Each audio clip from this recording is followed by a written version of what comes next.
Mon arrière-grand-père s'appelait Siméon. Mon grand-père s'appelait Zénon. Mon père s'appelait Gaston. Et puis moi, ben non. Il aurait pu m'appeler Simon, ou Gédéon, ou Napoléon, ou Cupidon. Mais ils ont brisé la tradition, ils m'ont appelé Pierre. Ça m'arrive d'avoir le Pierron, mais on ne parlera pas de ça ce soir. Grand-papa Zénon, il était menuisier. Il a travaillé à ben des places pour gagner sa vie, un peu partout au Québec, et puis même dans le nord de l'Ontario. Mais avant de venir rebâtir sa vie ici en Abitibi au milieu des années 30, mon grand-papa Zénon, il a bâti des pianos à l'usine des pianos Willis à Sainte-Thérèse de Blainville. Je ne sais pas si vous savez comment on appelle quelqu'un qui fabrique des instruments de musique. Hein? Ouais. Pour les instruments à cordes, on appelle ça un luthier, mais pour les instruments à touche, comme un piano, on appelle ça un facteur d'instrument. Grand-papa Zénon a été facteur de piano. Mon autre grand-papa s'appelait Rodolphe, puis lui jouait du violon. Lui-ci, grand-papa Rodolphe, il a travaillé à bien des places pour gagner sa vie. Pendant un bout de temps, il a même été violoniste dans les salles de cinéma muet. Et puis quand le cinéma est devenu bavard, mon grand-papa Rodolphe est devenu commis dans un bureau de poste. J'ai deux grands-pères. Ben ça, vous allez dire que ça arrive à pas mal de monde, là. Deux grands-pères, un commis au poste violoniste et puis un facteur de piano. Ça doit être ça qui m'a donné mon timbre de voix. En tout cas, c'est sûrement ça qui fait que j'aime la musique, puis c'est sûrement ça qui fait que je suis devenu homme de lettres.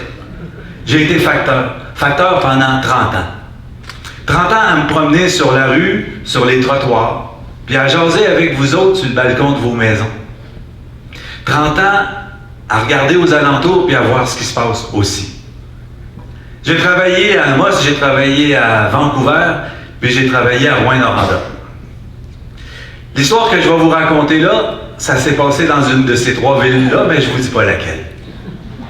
C'est une histoire de Noël. Vous savez, le Père Noël n'a pas le temps de répondre tout seul à tout le courrier qu'il reçoit pour Noël. Ça y prend des lutins. Et puis les lutins qui répondent au courrier avec le Père Noël, ben c'est nous autres, les gens de la poste. Nous autres, les facteurs puis les commis. Dans chaque ville, dans chaque bureau de poste, il y a une équipe qui répond au courrier du Père Noël. Puis moi, j'en ai fait souvent partie. C'est pas bien compliqué, hein?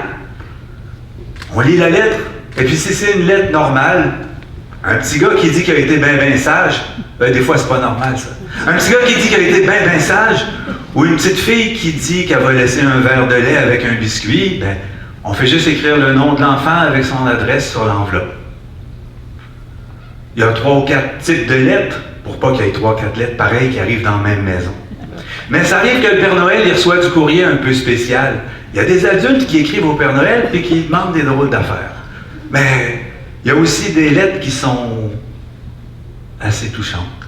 Comme par exemple, un petit garçon qui demande que ses parents reviennent ensemble. Ou une petite fille qui dit « J'aimerais ça que mon petit frère ou ma grand-mère reviennent en vie. » Dans ce temps-là, les lettres, on les met de côté, puis elles sont envoyées à Ottawa, puis il y a quelqu'un qui répond à l'enfant. Cette année-là, le 23 décembre, il y a une lettre qui est arrivée au bureau de poste. Vous comprenez que la lettre n'avait pas le temps de s'en retourner, d'aller au pôle Nord puis de revenir à temps pour être livrée à l'enfant le 24 décembre. Ça fait que ma collègue qui s'occupe du comité, elle a lu la lettre puis elle a dit « Hey, venez ici. » On s'est tous approchés puis elle nous a lu la lettre. « Cher Père Noël, cette année, je te demande rien pour moi. Père Noël, mon papa il est parti. Ma mère, elle n'a plus de travail. Je l'entends souvent pleurer, puis parler avec le propriétaire en disant « ça sera pas long, je vais vous payer. » Père Noël, je te demande rien pour moi, mais j'aimerais ça qu'on ait un beau Noël. J'aimerais ça que ma mère a souri. J'aimerais ça que mon petit frère y ait un cadeau. Père Noël, si tu pouvais nous envoyer 1000 $, ça nous aiderait beaucoup, beaucoup.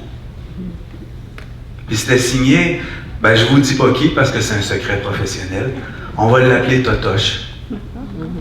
1000 piastres. Vous savez, dans une ville, une gang de facteurs, de factrices qui se promènent un peu partout, ça voit ce qui se passe. Ça sait tout ce qui se passe en ville. On sait que c'est vrai ce qu'il dit le petit gars. On sait aussi que c'est pas du mauvais monde. Et puis que si cette femme-là peut retomber sur ses pieds, elle va pouvoir repartir par en avant. Mais 1000 piastres. Nous autres, on n'est pas le secours direct, on n'est pas le bien-être social, on n'est pas des anges gardiens non plus. N'empêche, il y en a un qui met la main dans sa poche, puis qui dit, moi je mets 20 piastres dans le chapeau. On a tous sorti nos porte-monnaies, il y en a qui ont mis 10, il y en a qui ont mis 2, il y en a qui ont mis 5, il y en a qui n'ont rien mis parce qu'ils n'ont pas les moyens non plus. Puis le soir, il y en a un de notre gang qui est allé voir les commis, ceux qui trient le courrier pendant la nuit. Ça fait que le lendemain matin, dans notre chapeau, il y avait juste un petit peu moins que 600 piastres. On a pris l'argent puis on l'a mis dans une enveloppe. On a écrit dessus à Totoche, à son petit frère, puis à sa mère. La lettre a été livrée le 24 décembre. Après ça, nous autres, on partait en congé pour Noël. Quand on est revenu 3 jours après, il y avait une lettre sur le bureau pour le Père Noël de Totoche. On s'est tous approchés, puis notre collègue, elle a lu la lettre. Cher Père Noël, merci pour les sous que tu nous as envoyés. Père Noël, merci pour tout. Ma mère était joyeuse. On a eu un beau repas à Noël. Mon petit frère, il a eu un cadeau. Puis même moi, j'en ai eu un. Mais Père Noël, la prochaine fois, envoyez pas l'argent par la poste, parce que les salauds de facteurs, ils en ont volé quasiment la moitié.